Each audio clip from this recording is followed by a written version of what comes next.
Agent, what's different in NBA 2K22? Well, this is what your apartment looks like. It's about 300 square foot and about every bit as disappointing from the outside as well. You're living in relative poverty if you compare yourself to some of these other city dwellers. It's only gonna be a matter of time, ladies and gentlemen, before I get myself a penthouse. This right here is Ricky. He's your business manager and also your adult best friend. He gets an ego trip out of convincing himself that he had anything to do with your success. And no exaggeration, your player in NBA 2K22 is a YouTube star that wants to be in the NBA. You can't make this stuff up. This is basically like a Flight React storyline if you put it in a video game. Of course, NBA 2K is always on the bleeding edge of innovation. This right here is social media hooked up live to your television. And in 2K's attempt to go more RPG-like, it feels more like a conversation simulator. It's go here, talk to this person, go there, talk to that person. I just signed with a brand new agency that promised to hook me up with some sweet deals. My best adult friend, Ricky, who's by no means trying to take advantage of me,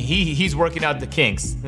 New feature in 2K22, you can fast travel right back to your apartment. Unfortunately though, that is the only place they'll let you fast travel to. Even in 2K's efforts to make this city more convenient and easier to ride around in, it's still wildly inconvenient to get to destinations. If you look on this west side here of the city center, you might notice a lot of blue icons. Those are different stores in a shopping center. Yes, I said shopping center. And they got some new stores. So you gotta pop out your skateboard and get to chopping away. Oh my God, what do we have here, lady? Yeah! Damn! I wish an NBA 2K developer was horny enough to like build fat asses on some of these women. I don't know what's gotten into me, guys. I apologize. They're just pixels, but look, they're like in downward dog position. They also built a whole bunch of different ramps and sorts so you can do some tricks on your way in and around the city. And once you make your way to the shopping center, you might be remiss to find yourself amongst a lot of different AI. Some of these AI are even conveniently holding shopping bags because of course they're spending their hard-earned VC on American Eagle as well. American Eagle, one of many news stores. You might also notice there's a State Farm store. What can State Farm sell you in NBA 2K, you ask? Not only merchandise, but no exaggeration, this is Jake from State Farm. Face scanned into NBA 2K22, and once you get done talking to him, he gives you his clothes so you can walk around as a State Farm sales associate as well. I like how 2K packaged all the stores in one area this year because they were pretty scattered last year, which made it challenging for you to just move around and get the things that you needed.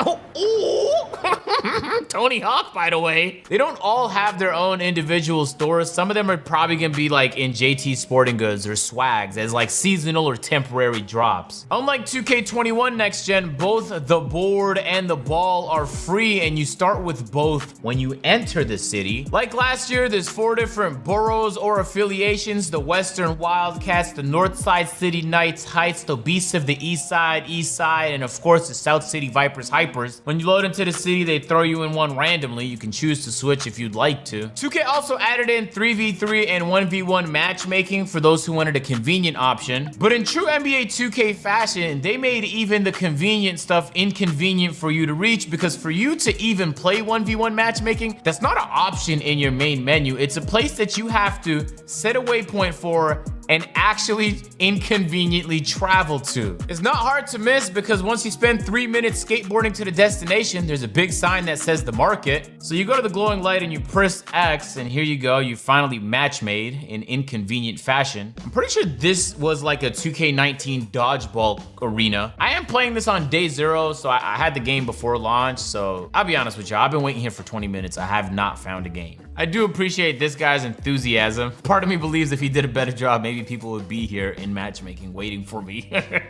Well, why don't you look at that, fellas? It looks like I have to attend a draft party at my apartment. Oh yeah, you guys missed the part where I went to West Virginia University and then I got dropped out in the first round of like that big college tournament everybody talks about in March. And then everybody, including my fans, my business manager, and my self-esteem was disappointed in me. But it's okay because I'm gonna enlist in the NBA draft anyway because I want to see my whole career combust in the funniest way imaginable. So that's what I'm doing here, guys. I'm ready for draft day. Let's do it. You're the newest member of the Detroit Pistons. No! Thank you so much. So in the next episode of Go There, Talk to This Person, Go There, Talk to That Person, your agent wants to talk with you and it sounds urgent. Better go see what's up. So hop on your handy dandy skateboard of death. All right, hold on. I gotta make a call. Hey, Davis, quick question, my brother. Talk to me, my brother. What's like a really good pickup line? Okay, hang on. I got you. Are you Googling it? No, I'm researching through my brain. Do you like raisins? How do you feel about a date? Damn it.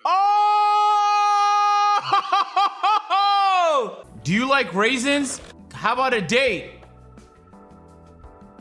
My Riz is non-existent, fellas. So my agent approaching me like it's some kind of doomsday level event. It's hilarious. I need to have an answer before you leave this room, because if we're gonna shape the narrative, we need to get out ahead of this now. Of course we use social media to make this thing public, baby. I'm joking around a lot, but there actually is a decent amount that's new in NBA 2K22. For starters, there's like a lot of different quests. There's career, personal brand, season, city, and MVP quests you can choose from. In the Jackson Ellis weekly challenge, you have to play 50 park games. Not that that's challenging to do, it just takes maybe a few hours for you to complete. So this doesn't feel so much as RPG as it feels like just a generic weekly or daily challenge like any video game has. You're also required to complete these weekly challenges if you're interested in participating in the new feature 2K introduced this year called Takeover Perks. So you have a primary and secondary takeover like previous years, but now there's also a perk you can add, which is almost like a modifier. For example, like Saboteur, when a guarded opponent commits a turnover or a bad shot, their takeover meter gets a larger penalty. To get this perk, you have to complete Mountain Dew's daily stat challenges. I think it's a pretty neat feature. Hopefully it's not too overpowered, but it has its own use in the game. Also, all those small decisions you make in the RPG element, like I just did with Kendrick Perkins, all helps map out your personality, which affects a lot of different aspects from brand deals to fans. So I have about 2 million followers right now, but to continue to get endorsements, I have to get 2.3 million or 2.5 million. And to continue to get fans, I have to do flashy, highlighting, exciting, or at least memorable things in games. But also it'll help catapult my potential side careers in music or fashion. 2K hasn't clarified how many seasons there'll be over the course of 2K22, but we do know there'll be at least a minimum of 5. In the season pass, every level you get, you have the chance to unlock something new, culminating with, at level 30, some new inline skates for you to skate around the city, and at level 40, a new go-kart. You might also have noticed at level 31, you get a shooting sleeve that gives you a +1 to your mid-range, and at level 23, you get a shooting sleeve that gives you a +1 to your block. I made a video explaining how that right there is 2K's way of sneaking in some potential new pay-to-win features into the game. And while I was on stream, somebody made me aware of this. Go into the 2K Breakthrough Sleeves category, and you quickly realize, if you look at the top left, that all of these shooting sleeves that you unlock at different levels upgrade something different. So block attribute boost, mid-range attribute boost, rebound attribute boost, mid-range attribute boost. But if you had any doubts about my theory that 2K would be leaning more and more and more into pay to win, this is their commitment to doing so. The build system this year also offers a little bit more variety. People have been struggling to figure out which build is going to be the best one, although I'm sure a meta is going to surface eventually. This is my burner account. I'm playing on a New Zealand account currently, but I created an offensive threat. The purpose of this build was really to have a 92 driving dunk and an 80 vertical, so I have access to the best dunks, to have an 86 ball control, so I have access to the best dribble moves, and to have a good 3-point shot, and it did all 3 of those. The only thing that it's lacking on is severely in the defense category. Likely because he's the cover athlete this year, Luka Doncic has animations in every dribble package, has his own layup package and dunk package. So if you want to get all Luka out, you have the option to do that this year. There's also the very new and unique dunk style creator, which although looks exciting when you first take a look,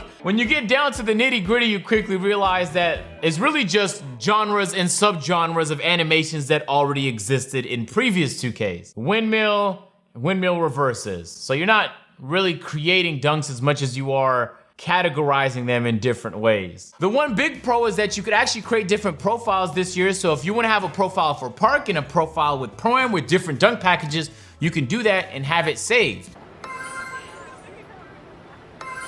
Yep, that's The sound it makes when you shoot an excellent release in NBA 2K22. An animation pops up and a sound is made. You could even equip some runway walks and runway turns. You might be wondering, Agent, what do those do?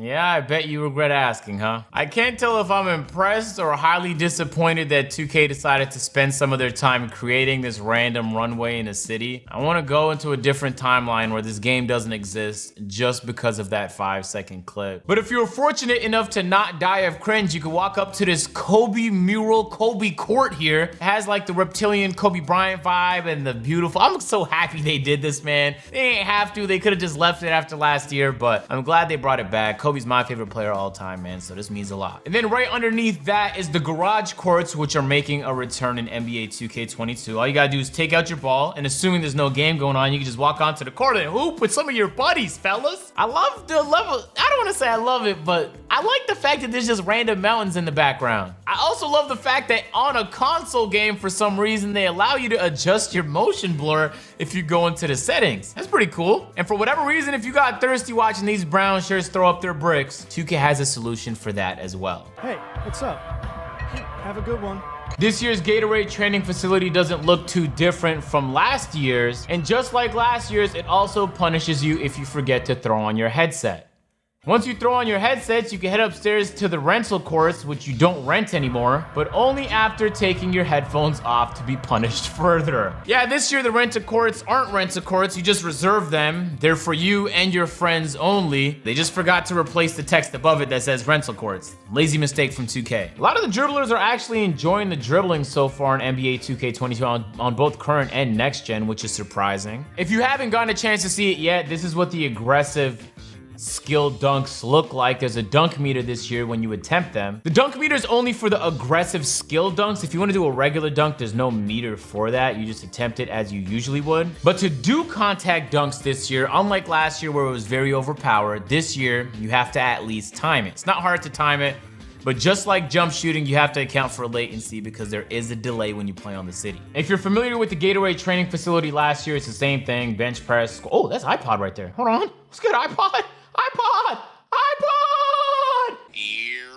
Different NPCs around the 2K22 city are gonna have missions for you so you can pull up to them and talk. There are a lot of ways to score the ball. I want to see you express. Why she got goosebumps? Is she horny? Oh my god, I'm horny too. I know at first glance when you take a look at the NBA 2K22 city, it doesn't seem like much has changed, but the entire way that this game is played has been changed. From the sounds of it, there's actually not much gameplay differences at all aside from the aggressive skill dunk between 2K22 current and next gen. It really just depends if you prefer this RPG style, go here, talk to this person, go there, build up your portfolio, you have your personality, you have your side career, or if you want the more like traditional My Career on current gen, where it takes place on a yacht and there's different decks to the yacht and there's zip lines and like convenient quality of life changes made there as well. And believe me when I say I will be exploring on both generations. If you guys missed my last video, I basically summed up all the information there was pre-NBA 2K22 launch, so if you don't know which one to buy, go ahead and click that video. I'm gonna leave it right here. Go ahead and click it. It's right here. Go ahead and click it. If not, man, drop a like, subscribe to the channel. I'm gonna catch you guys in the next one. Peace.